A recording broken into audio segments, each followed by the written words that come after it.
അദ്ദേഹം എന്നോട് ചോദിച്ചിട്ടുണ്ട് why are you staring at me എന്ന് ചോദിച്ചിട്ടുണ്ട്. ചേട്ടനോട്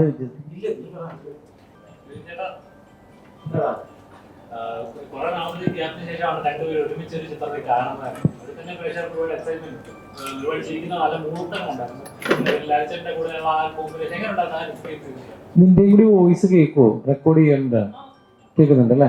ഓക്കെ. ചേട്ടനോട് അടിപൊളി എക്സ്പീരിയൻസ് ആയിരുന്നു. ഇപ്പൊ ലാലിച്ചായനും കൂടി ശരിക്കും വേണ്ടതായിരുന്നു ഈ പരിപാടിക്ക്. കാരണം പടം കണ്ടിറങ്ങിയവരൊക്കെ ലാലിച്ചായനോട് അന്വേഷണം പറയണമെന്നാണ് പറഞ്ഞുകൊണ്ടിരുന്നത്. ലാലിച്ചായൻ വിളിച്ചില്ലേ? അതേപോലെ അശോകത്തിന്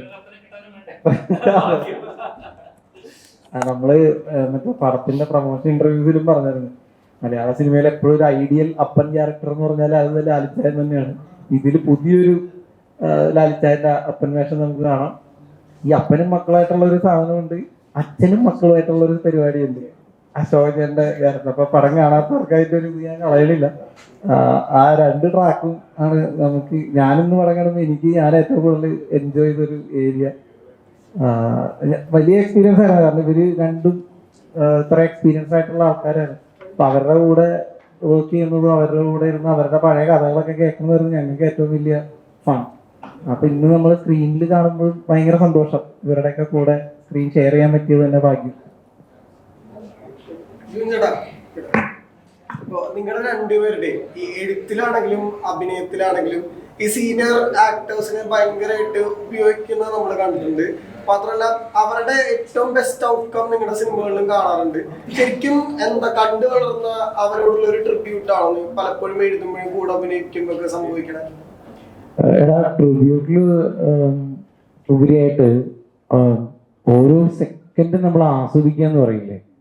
ഞാനിങ്ങനെ ലാലിച്ചായനൊക്കെ നിന്നിട്ട് ഇങ്ങനെ അഭിനയിക്കുന്നത് ഇങ്ങനെ കണ്ടിട്ടേ ഞാനിങ്ങനെ തന്നെ നോക്കി നിന്നുണ്ട്. അദ്ദേഹം എന്നോട് ചോദിച്ചിട്ടുണ്ട് why are you staring at me എന്ന് ചോദിച്ചിട്ടുണ്ട്.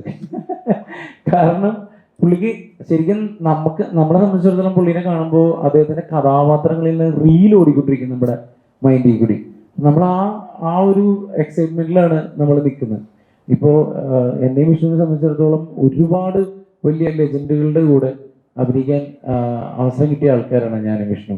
അപ്പോൾ ഈ പടത്തിലുമാണെങ്കിലും അശോകേട്ടൻ, ലാലിച്ചായൻ അവരുടെ അഭിനയിച്ചപ്പോൾ ഏറ്റവും കിട്ടിയ എക്സ്പീരിയൻസ് അല്ലെങ്കിൽ സന്തോഷം എന്ന് പറയുന്നത് അവരുടെ കൂടെയുള്ള അഭിനയത്തിലുപരിയായിട്ട് അവരഭിനയിച്ച സിനിമകളിലൂടെയുള്ള ഒരു കടന്നുപോക്കുണ്ട്. ഇപ്പൊ ഞാൻ നിർണയത്തിന്റെ കാര്യം ചോദിച്ചിട്ടുണ്ട്, പഴയ സിനിമകളുടെ പല കാര്യങ്ങളും ചോദിച്ചിട്ടുണ്ട്. അതിലൂടെയുള്ള അവരുടെ കഥകളില്ലേ, ആ കഥകളിലൂടെയാണ് ഈ സിനിമ മുഴുവൻ കടന്നുപോയത്. അശോകന്റെ എന്ന് പറഞ്ഞു കഴിഞ്ഞാല് അദ്ദേഹം ഒരു ലെജൻഡറി ആക്ടറാണ്. അതിൽ മാത്രമല്ല, ഇപ്പൊ ഞാൻ വിഷ്ണു ഏറ്റവും കൂടുതൽ ചോദിച്ചത് യവനിക എന്ന് പറയുന്ന സിനിമയെ പറ്റിയാണ് അശോകൻ എന്നോട് ചോദിച്ചത്.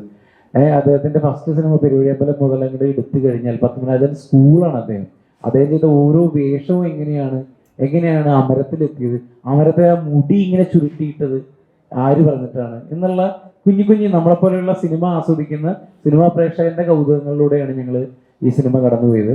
അപ്പോൾ ഇന്ന് ഞാൻ ഞെട്ടിപ്പോയി. സത്യം പറഞ്ഞു കഴിഞ്ഞാൽ ഈ സിനിമ BGM കഴിഞ്ഞിട്ട് ഞാൻ കണ്ടിട്ടുണ്ടായില്ല. സാധാരണ നമ്മൾ നായകന്മാരാവുന്ന പടങ്ങൾ ഞാനും വിഷ്ണുവും കാണാറുണ്ട്, ഞങ്ങൾ രണ്ടുപേരും കണ്ടിട്ടുണ്ടായില്ല. ഫസ്റ്റ് ടൈമാണ് ഞങ്ങൾ ഈ പറയുന്ന സിനിമ ടാക്കീസിൽ അല്ലെങ്കിൽ തിയേറ്ററിൽ കാണുന്നത്.